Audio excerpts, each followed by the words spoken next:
Luis es tambero.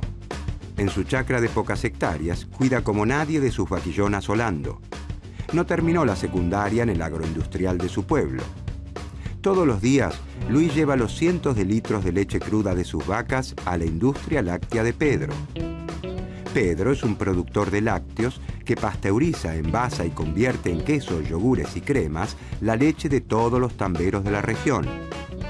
Pedro tuvo la oportunidad de estudiar, de especializarse en los procesos de los distintos productos de la industria láctea y tiene un ingreso muy superior al de Luis. Luis quiere progresar, quiere aprender a elaborar sus propios quesos y cremas para convertirse en un empresario de la industria. Pero siguiendo el razonamiento de los clásicos y neoclásicos, Pedro le sugiere que no se meta en temas tan engorrosos, que se dedique a cuidar y a ordeñar sus vaquitas, que es el mejor en eso, y que le deje a él todo el tema de la producción, que para algo estudió, invirtió en maquinarias y equipos y maneja el tema como nadie. ¿Por qué Luis no puede producir sus quesos, envasar su leche y venderla para generar un mayor ingreso?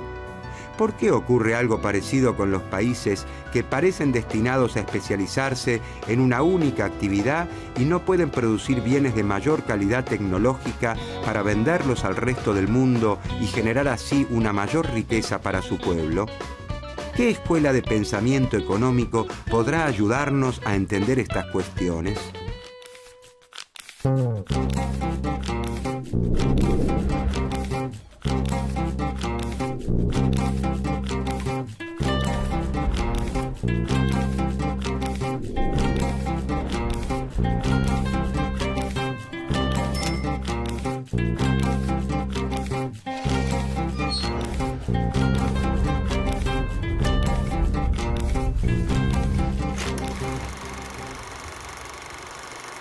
A comienzos del siglo XIX, los pueblos latinoamericanos se independizan de España. Dado que a diferencia de las colonias de Norteamérica no han desarrollado núcleos fabriles de importancia, estos países se especializan desde un principio en la producción y exportación de alimentos y de materias primas. A partir de este reparto, las naciones industrializadas se dedican a los bienes manufacturados de mayor complejidad y condicionan a las naciones menos desarrolladas a crecer hacia afuera. El modelo agroexportador, vigente en Argentina entre 1880 y 1930, es la máxima expresión de esa estrategia. La Gran Depresión de la década del 30 desintegra el orden establecido. El comercio mundial se derrumba y el crecimiento hacia afuera se queda sin el afuera. Los países se repliegan sobre sí mismos buscando el autoabastecimiento. Las naciones europeas desarrollan su propia producción y dejan de importar bienes agropecuarios. Las exportaciones latinoamericanas se desploman. A los países del sur ingresa menos moneda dura, fundamentalmente dólares, necesarios para la compra de los bienes industrializados que el norte fabrica. Ya no es posible adquirir aquellos bienes manufacturados que no se producían localmente. Los países latinoamericanos se ven forzados a un cambio de rumbo. No existe otra opción que fabricar aquello que venía del extranjero. Sin proponérselo ni desearlo inicialmente, comienzan a desarrollarse procesos industriales que sustituyen importaciones por producción local. Surgen cada vez más empresas que contratan cada vez más trabajadores que ganan mejores salarios, que demandan entonces los bienes que esas empresas producen. Este esquema de crecimiento hacia adentro tiene un especial desarrollo en los países de mayor tamaño de la región, como Brasil, México y Argentina. Las incipientes empresas latinoamericanas son protegidas de la competencia extranjera gracias a los aranceles que establecen los gobiernos de la región. Además, se les otorgan créditos para que adquieran su equipamiento y se crean empresas públicas de modo que el Estado desarrolle actividades estratégicas. Se impulsa fuertemente la educación, la investigación científica y el desarrollo de la tecnología local. Se fundan organismos públicos para la difusión del conocimiento entre empresas industriales y agropecuarias. Esta estrategia de sustitución de importaciones permite reducir las compras al exterior de bienes industriales de consumo, como las prendas de vestir y ciertos alimentos. Con el tiempo, se extenderá a industrias cada vez más complejas. Sin embargo, el propio desarrollo de estas industrias comienza a generar un cuello de botella.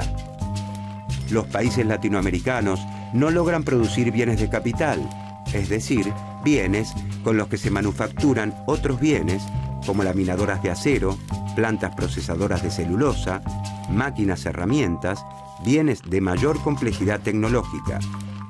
Vuelven a faltar dólares para importar esos insumos y maquinarias. En ese contexto, buscando superar esos desafíos, surge el pensamiento estructuralista latinoamericano.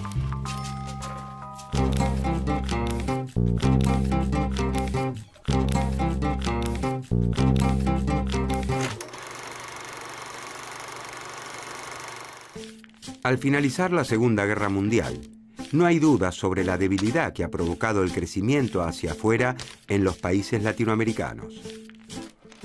Las bruscas caídas en los precios de exportación de las materias primas y en las inversiones externas son identificadas como las principales limitaciones para el desarrollo de la región. En 1948, las Naciones Unidas crean la Comisión Económica para América Latina, la CEPAL. En la CEPAL, un equipo de académicos y funcionarios, dirigidos por el gran economista argentino Raúl Prebisch, comienza a plantear un nuevo enfoque para los problemas latinoamericanos. Nace el primer gran cuerpo de pensamiento latinoamericano, el estructuralismo. La obra que da inicio a la Escuela Estructuralista Latinoamericana es El desarrollo económico de la América Latina y algunos de sus principales problemas, de Raúl Prebisch, conocida también como el Manifiesto Latinoamericano. Los estructuralistas latinoamericanos señalan que los males que aquejan a la región se encuentran en problemas estructurales de nuestras economías y recomiendan una fuerte participación del Estado para la instrumentación de grandes políticas que transformen realmente a las naciones. Un esfuerzo sostenido y de grandes proporciones como jamás ha tenido que acometerlo hasta ahora América Latina, advierte Prebisch. El trabajo de Prebisch abre la puerta a la expresión del pensamiento de otros latinoamericanos que desafían los dogmas de los grandes centros industriales. Celso Furtado en Brasil, Aníbal Pinto en Chile y Aldo Ferrer en Argentina, entre otros.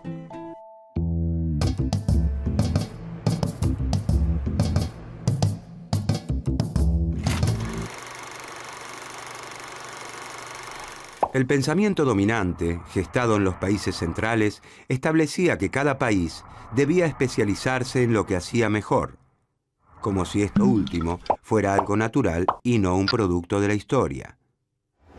Según esa división internacional del trabajo, los países latinoamericanos, al contar con abundantes recursos naturales, han sido condenados a la producción de bienes primarios, y a los países centrales, que disponen de abundante capital, les corresponde dedicarse a los bienes industrializados que requieren de tecnologías más modernas. Los estructuralistas se preguntan entonces, ¿por qué no podemos producir en América Latina bienes industrializados que se pueden vender más caros en el resto del mundo y que generan una mayor riqueza para nuestros países? Los estructuralistas señalan entonces que existen dos polos con desempeños y realidades bien diferentes, el centro y la periferia. Pertenecen al centro los países que marcan el rumbo de la economía mundial, naciones industrializadas con poco desempleo y altos niveles de vida, con gran influencia en los mercados y en el sistema financiero internacional. A la periferia la conforman los países con estructuras productivas menos desarrolladas que conviven con altos niveles de desempleo, de pobreza y sujetos a las reglas de juego establecidas por los países centrales. Para los estructuralistas, las diferencias entre el centro y la periferia no se resuelven con el paso del tiempo, sino todo lo contrario. Tienden a acentuarse y son cada vez más amplias. El subdesarrollo es un modo de ser específico en ciertas naciones que requiere políticas públicas particulares para resolverlo.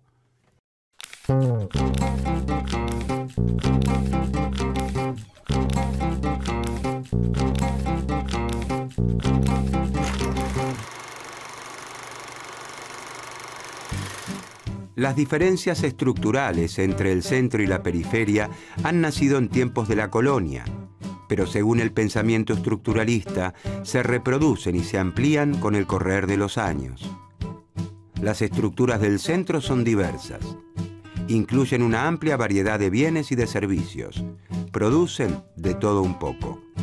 Desde los bienes de consumo corrientes de la población hasta las maquinarias y equipos necesarios para el funcionamiento de sus fábricas. Además, son eficientes porque utilizan de forma homogénea modernas técnicas de producción. Las estructuras de la periferia, en cambio, son especializadas. Lejos de toda variedad y diversificación, se concentran en los productos agropecuarios y minerales. La demanda de la población de otros bienes de consumo se satisface mediante las importaciones de los países centrales.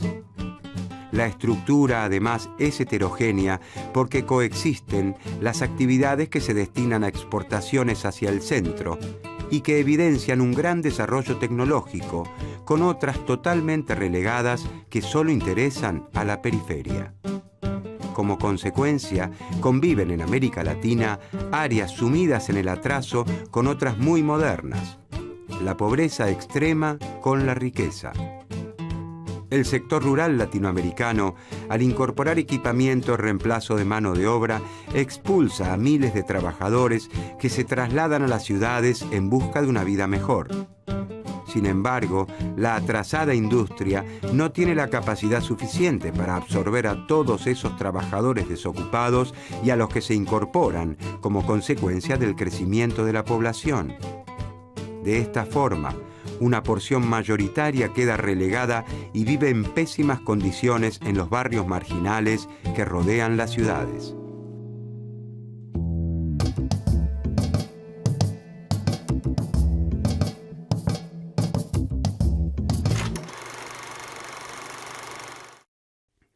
América Latina cuenta con hombres y mujeres trabajadores y con ganas de progresar. Abunda en recursos naturales de los más diversos y cuenta con empresas grandes, medianas y pequeñas en las diversas ramas de actividad.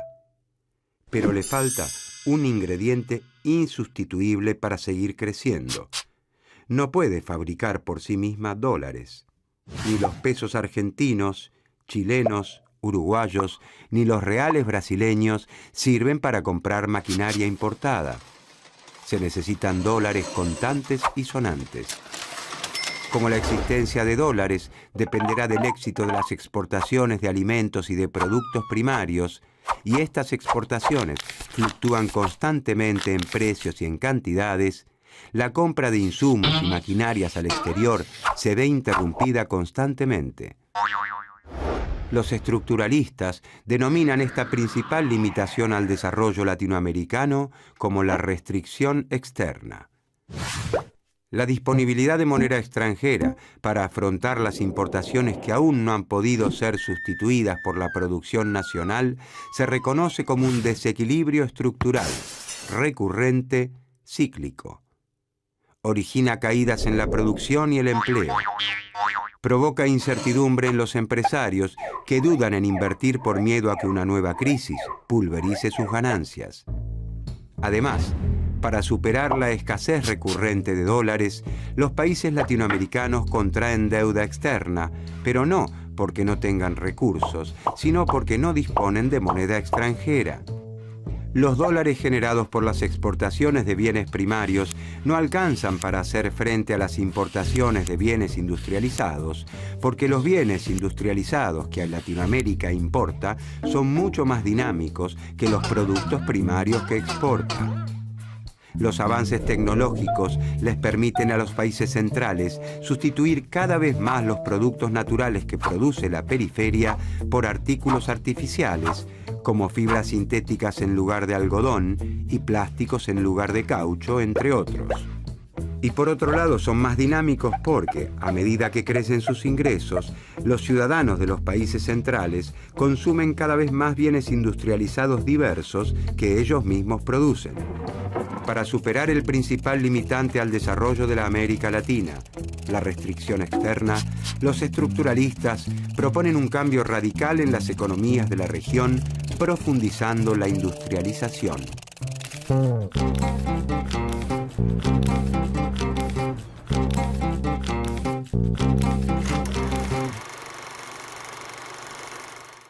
Los estructuralistas creen que América Latina debe profundizar la industrialización que inicialmente surgió de manera espontánea después de la crisis de los 30.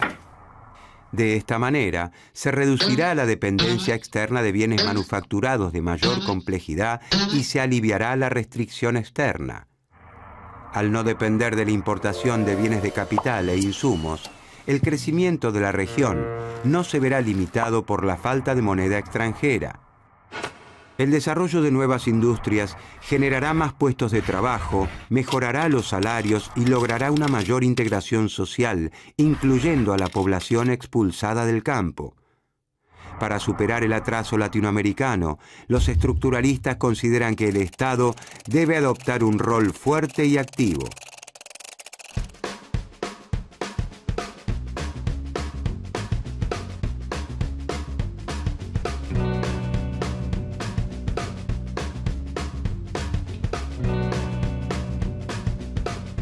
Con mucho esfuerzo, Luis, el tambero, ha estudiado una tecnicatura en procesos de la industria láctea, un plan de capacitación que el Estado lanzó para alentar el desarrollo de los productores. Con ese conocimiento, y gracias a un préstamo gubernamental que se les otorgó a todos los que completaron el curso, Luis se animó a producir sus quesos artesanales, sus mantecas. Después de varias idas y vueltas, Luis logró la primer gran aceptación de sus productos, la de su familia y sus vecinos, que los incorporaron de buen grado a la dieta diaria. Sin embargo, Luis sabe que, si quiere hacer de su emprendimiento una industria como la de Pedro, debe llegar con sus productos más allá de los límites de su campo. Necesitará más leche para procesar y sobre todo maquinarias, centrifugadoras, pasteurizadoras, cámaras, envasadoras. ¿Cómo podrá hacer Luis para desarrollar su emprendimiento y llegar algún día a competir con los productos de Pedro el Industrial? ¿Qué más tienen para aportar en ese sentido los estructuralistas sobre el desarrollo de la economía de la región?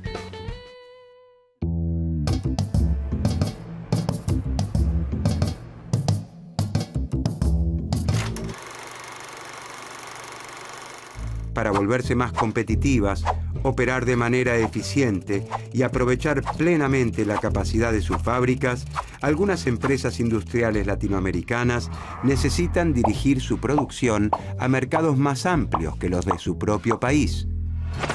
Y para lograrlo, los estructuralistas promueven la integración latinoamericana.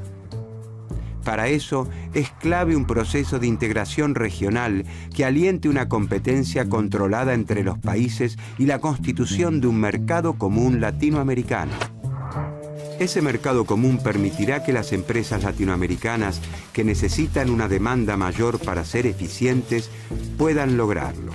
Y será una plataforma de aprendizaje para incrementar la eficiencia de las empresas industriales que en un futuro podrán llegar a exportar a los países centrales.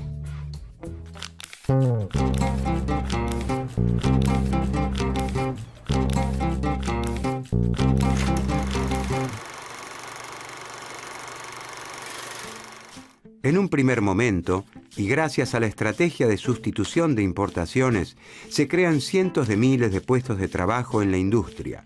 Los trabajadores reciben mejores salarios y la pobreza se reduce notablemente en toda América Latina. Sin embargo, la restricción externa no puede resolverse.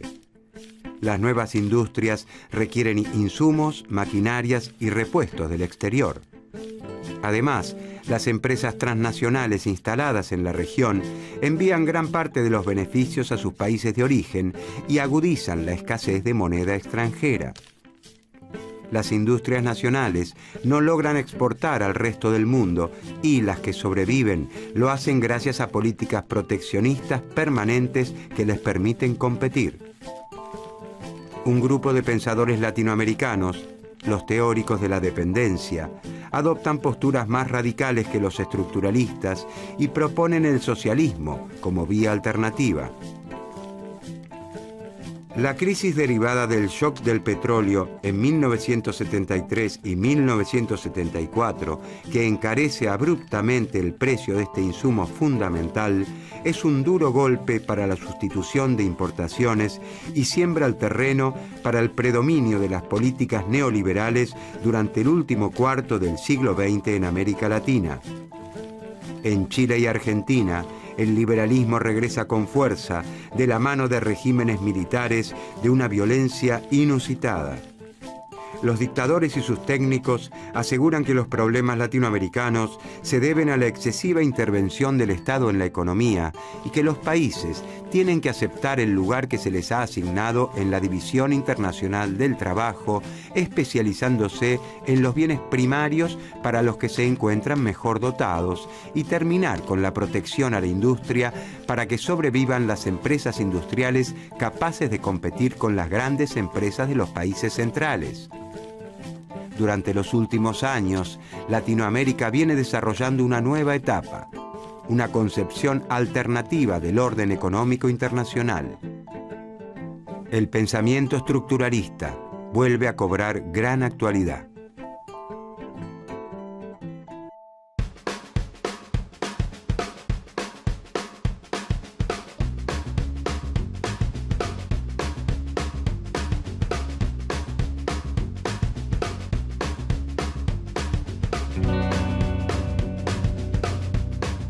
El Estado ha decidido apoyar los emprendimientos de productores como Luis, que le agregan valor a su producción y generan nuevos beneficios para el país. Luis se asoció con otros productores lácteos de la región con los que compartía las mismas ansias de progreso. Juntos se establecieron como una cooperativa. Adquirieron maquinarias gracias a los préstamos a muy baja tasa que les otorgó el Estado. Sus quesos, yogures, leches y mantecas con marca propia comienzan de a poco a ganar espacio en las góndolas de los mercados de la región, del país y del mundo. Por primera vez, Luis y sus socios sueñan despiertos mientras contemplan la Vía Láctea.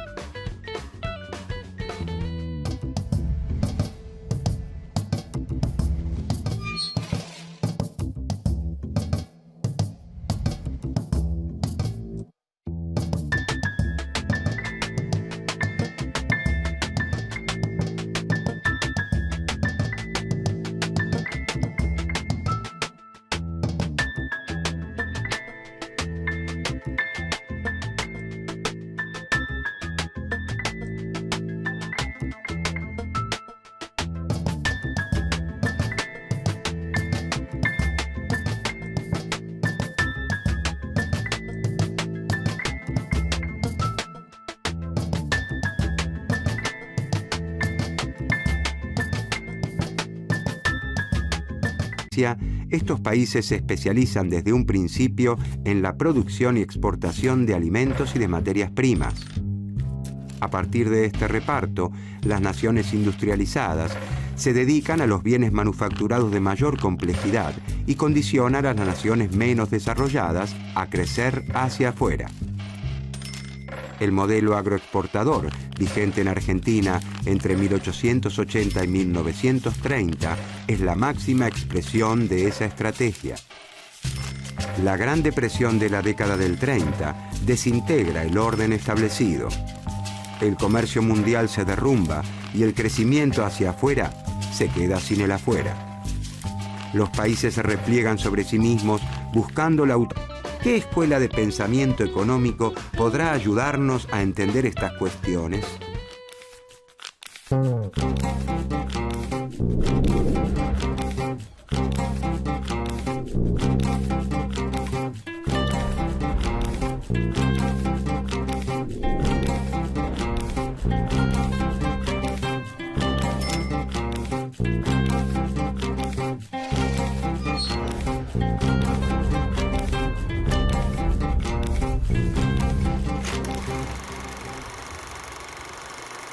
A comienzos del siglo XIX, los pueblos latinoamericanos se independizan de España. Dado que a diferencia de las colonias de Norteamérica no han desarrollado núcleos fabriles de importancia,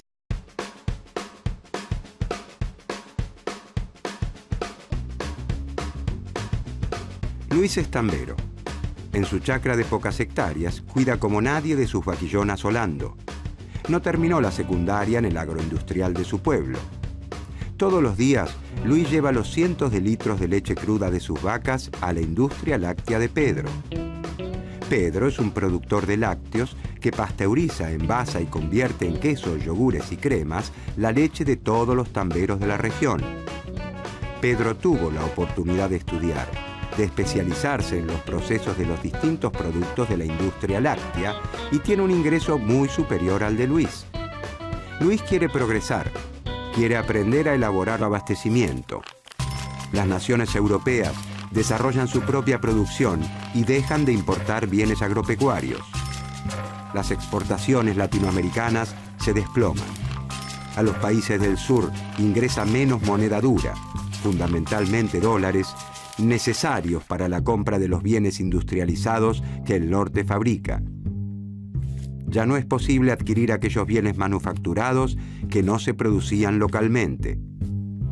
Los países latinoamericanos se ven forzados a un cambio de rumbo.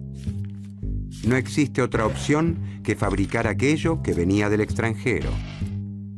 Sin proponérselo ni desearlo inicialmente, comienzan a desarrollarse procesos industriales, que es sus propios quesos y cremas, para convertirse en un empresario de la industria.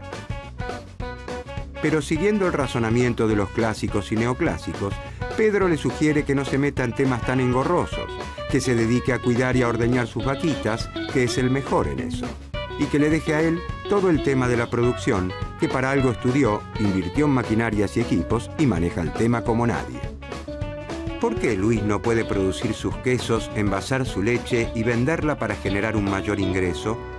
¿Por qué ocurre algo parecido con los países que parecen destinados a especializarse en una única actividad y no pueden producir bienes de mayor calidad tecnológica para venderlos al resto del mundo y generar así una mayor riqueza para su pueblo?